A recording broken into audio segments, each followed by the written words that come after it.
everyone. We are Sunfall Interactive, and welcome to our manor. We are a small studio based in Montpellier, France, working on our first game, Clair Obscur, Expedition 33. It's a turn-based RPG set in a fantasy version of late 19th century Belle Epoque France. Here we are. Our grand adventure in game development actually started as a solo passion project.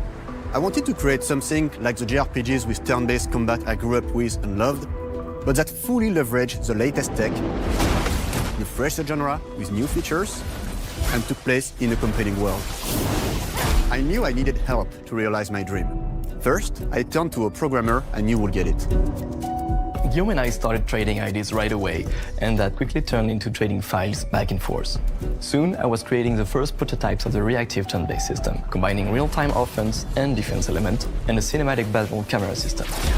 Things really clicked when we tested the first version of those features. We felt we had something both challenging and fun.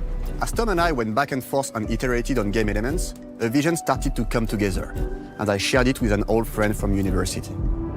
Guillaume and I are both passionate gamers, and when he described the project, I quit my job the following week and joined the team without hesitation. Because I believe that in video games, success always starts with a strong creative vision.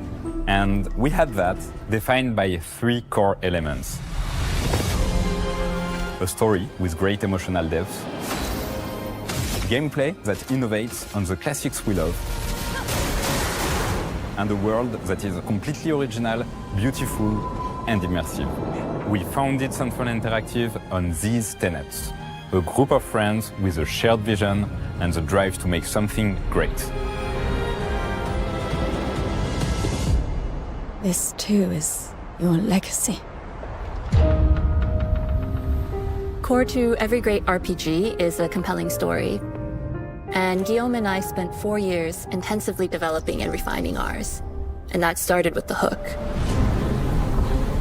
67 years ago, a massive slumbering paintress and a monolith appeared with no warning. Once a year, the paintress wakes and paints a number on her monolith, and everyone who has passed that age is erased. Every year, that number ticks down, and everyone dies younger and younger. Expeditions depart to kill the paintress, determined to fight until their final breath, but none have ever returned. Our story follows Expedition 33. Expeditioners, we honor your dedication. Guillaume and I knew early on that we didn't want to focus on good versus evil. What's interesting to us are people who, yes, are flawed, but who care deeply about each other. And conflicts arise because they have different perspectives on what needs to be done. I'm sorry about earlier. We wanted our story to feel dark and mature, with adult characters who feel like real people with real experiences. I'm always missing something that everyone else just gets. The heart of the story is about overcoming an existential threat while struggling with loss and grief. And it's rooted in the characters' relationships, both to each other and to themselves. What are we gonna do, huh? Tell me. What are we gonna do? In a world like this, how does one stay hopeful or make peace with their fate? What duty do we owe to each other or to ourselves? These questions are deeply personal to me, and they permeate the story behind the story. Know that Lumiere fights with you. Tomorrow comes Expedition 33. The characters all have their own motivations and perspectives. Gustave and Lune are deeply invested in the expedition, even if they fight all the time. To them, the mission is tied not only to their family, it's central to their identity and purpose. Protocol doesn't cover every contingency. You know that. Contrast that with Ciel, whose darkest days have already happened. What are the stars whispering to you? Actually, I'm the one whispering to them. It's something my dad and I used to do. And Maëlle, who cares more about really living her life, not just living longer. Gustave, are you real? It's not all dark, though. Along the way, they meet various colorful NPCs and recruit Monoko, who is a friendly but kinda bloodthirsty philosopher and a fully playable character. He has a really cool battle mechanic where he can turn into the enemies he defeats. What are you doing? Just need the foot. Aha! He's very, very old and has seen many expeditions come and go. He is a Gestrol, which are a group of playful beings who view battle as a form of meditation. They're fun and sort of ridiculous. You'll meet Monoko and many other Gestrols across the game. Bonjour. And of course, there is Esquier, who is one of the oldest and lore-wise the most powerful creatures in the verse. Esquier is that powerful? He will be your mount and help you travel to secret corners of the world. And if you bring him back his special stones, you can unlock abilities for him to access new areas of the world and find exciting secrets. I'm strong, but I'm not that strong. Everyone has their own reason for joining the expedition, and each of them has their own story arc and resolution that we think players will really connect with. In addition to a strong narrative, we had a clear vision for our own take on the genre's core gameplay. Our reactive turn-based system takes the traditional turn-based battle mechanic we love and adds real-time reaction, which gives combat greater intensity and dynamism. During enemy turns, you can negate all damage by dodging or parrying at the right time. But balancing turn-based with real-time mechanics took a long time to get right. During initial playtests, turn-based players often found the real-time elements too hard. Some of us are still traumatized by enemies from back then. We've done a lot of rebalancing since, and with a lot of iteration, we ultimately came up with a formula that we're proud of. Players who are good at real-time can take more risks, and others can counterbalance with items and strategies. A big part of that formula lies in the many ways you can customize your character. We spend a lot of time designing each character's unique mechanics and their custom skill trees.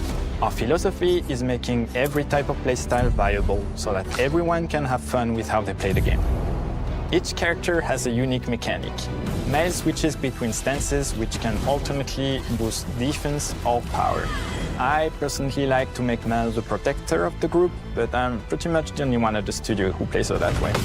Most people play her as a glass cannon with Gustav's complementary skills. The characters can also equip hundreds of passive effects, which in our game are called Lumina. Every character has more than 20 unique skills in the skill tree and hundreds of passive effects they can gain through Lumina and weapons. So there are a ton of builds and playstyle to explore. Needless to say, we can't wait to see how you choose to play and what kinds of build you'll design that we probably never even imagined.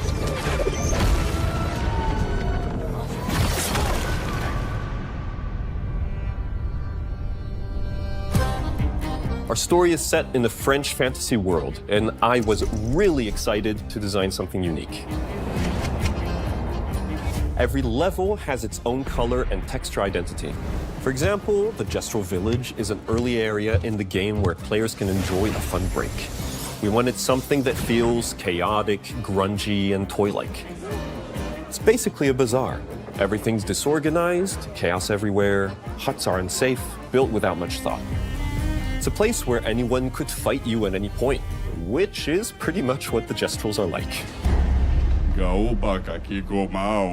The Gestral Village is hidden inside the ancient sanctuary.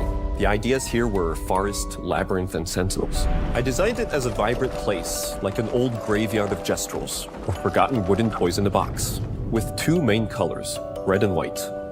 I wanted to make it feel cozy, hidden from danger, with traps and labyrinths in case enemies get in. Same process with the characters. Monoko came in a single concept. I thought of a monkey-like body, white fur with a black and red flat mask. Ladies, could I? Ow! Definitely a Gestral. For Esquier, we needed a cuddly companion to take us around the world. I thought instantly of a giant inflatable balloon and old Victorian pillows with many intricate motifs. We start with the core themes and ideas, and the visuals grow organically from there. From the very start of the project, there was one thing that we absolutely wanted to bring back from older JRPGs. A feature we really loved, but is very rare these days. A completely 3D and navigable world map. Yes, we've got a world map. And it was a real challenge to create, both artistically and technically. And it ended up a lot bigger than we expected. You'll definitely need SK's help traveling around. Here we go. We're super happy with the result, though, as there's a lot of side paths and entire hidden levels. If you want to fight the toughest bosses of the game, you will have to explore. Good luck.